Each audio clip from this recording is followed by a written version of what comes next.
Good morning. We're going to get into some more ABARAT by Clive Barker. We are on chapter 21 called The Hunt. Holy cannoli. All right. All my stuff is extra. Let's try and get this. Chapter 21, The Hunt. Under more pleasant circumstances, Candy might have enjoyed the journey that took her away from the towers of Yevadim Day. She had never suffered from vertigo, so she didn't mind the fact that they were 1,000 feet up. The view was spectacular. The patchwork of glittering sunlit sea where the hours of daylight fell, and the dark waters where the night hours held sway. But she could scarcely play the blithe sightseer in her present precarious position. Though the moth's hold on her was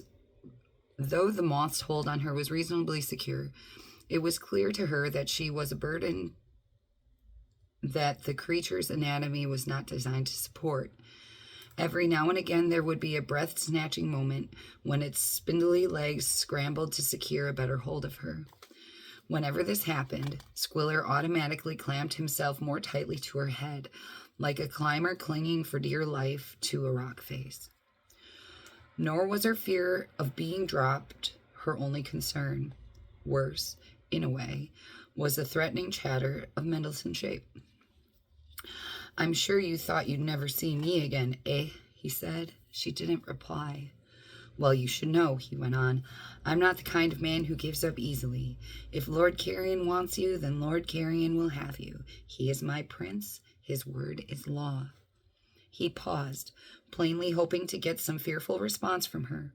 When none came, he continued in the same confident vein. "I dare say he'll reward me for delivering you. He'll probably give me a piece of the ABARAT when his night of victory comes, and darkness takes everything under its wing. You realize that's what's going to happen. There's going to be an absolute midnight, and everyone in the Sinner's Emporium will be raised up on that night. You'll see." Candy had kept her silence thus far, but now her curiosity overcame her. "What in God's name is the Sinner's Emporium?" she said. "A place God's name is not written," Mendelssohn said, amused by his own joke. "It's a book penned by my Lord Carrion's grandmother, Mater Motley, in which she lists the 7,000 great sinners in the ABARAT. 7,000 sinners, and are you one of them?" "I am." "It doesn't sound like much to be proud of," Candy commented. "What would you know?" Mendelssohn's Shape snapped. "You outrun me once and you think you have all the answers? Well, you don't, missy. I could have you dropped in an instant." And he leaned forward and said, "Kefire." In response to this instruction, the moth twitched and let Candy go. She loosed a shriek as she slipped out of the creature's grasp and started to fall. "Jazah!" Shape yelled. "Jazah!" With a heartbeat to spare, the moth caught hold of her again, though its hold wasn't precarious. Shape seemed to realize this. He barked out a third incomprehensible order, and this time the moth responded by gathering Candy back up to its upper body and drawing her closer than ever, so close that the stiff black hairs of its thorax pricked her, despite the padding on the jacket Samuel Klept had given her. She felt a trickle of fluid running down the side of her face. Poor Squiller had obviously thought they were going to fall to their doom and had lost control of his squiddish bladder in panic. She reached up and stroked him. "It's all right," she whispered. Her heart was beating furiously, her whole head throbbing. She glanced up at Shape, wondering if she shouldn't try to make some kind of peace with him, to prevent his playing that kind of lethal game again. Next time, the moth might not be quick enough to catch her.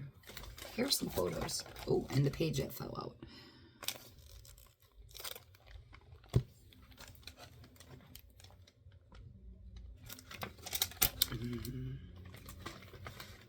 And what page is this?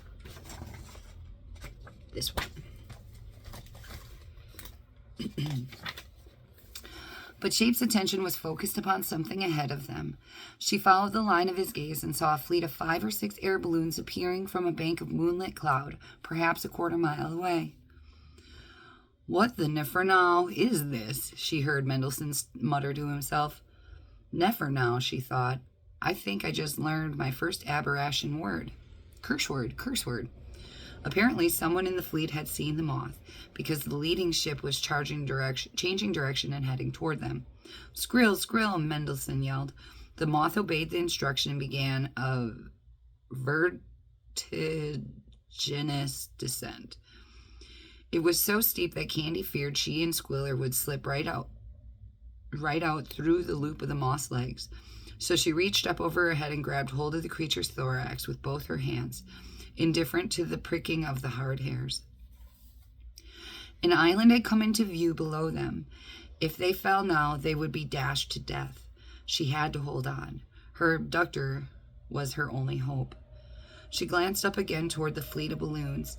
They obviously had some other means of propulsion besides the wind, because in 10 or 15 seconds since the moth had begun its descent, the ships had half the distance between themselves and their quarry. Candy heard a high-pitched whistling sound and something flew close to her face. A moment later came a second whistling, followed by a stream of ABARAT and curse words. Shape had flattened himself against the body and the head of the moth, and it took her a moment to work out why. Then she understood. They were being fired at. There were hunters in the balloons, and they were obviously intent on bringing down the moth. Either they hadn't seen its rider and its captive, or else they didn't care what happened to Shape and Candy if their missiles hit home. Whichever it was, it scarcely mattered. The consequence for Candy and Squiller would be the same. She heard a third whistle now, which was followed by a thud. Then a traumatic shudder ran through the body of the moth. "Oh, please," she murmured. "Please don't let this be happening." But it was too late for prayers. She looked up at the insect's head to see that the crossbow bolt fired by someone in one of the balloon's gondolas had struck the insect directly between its huge eyes. There was no blood spilling from the wound. Instead, there came a spiraling stream of fragmented color that rose up into the darkened air. Apparently, the insect was some kind of magical creation, which went a little way to explaining why it didn't die instantly, though it had surely been mortally wounded. Instead, it struggled to climb skyward again, its immense wings beating with a slow majesty as it attempted an ascent. But it didn't get very far. A new round of shots came from the balloons, and the vicious bolts tore hole after hole in the delicate membrane of the moth's wings. Again, a color streamed from the wounds, and as it discharged in its myriad of hues, the desperate beating of its wings began to falter, and then they stopped.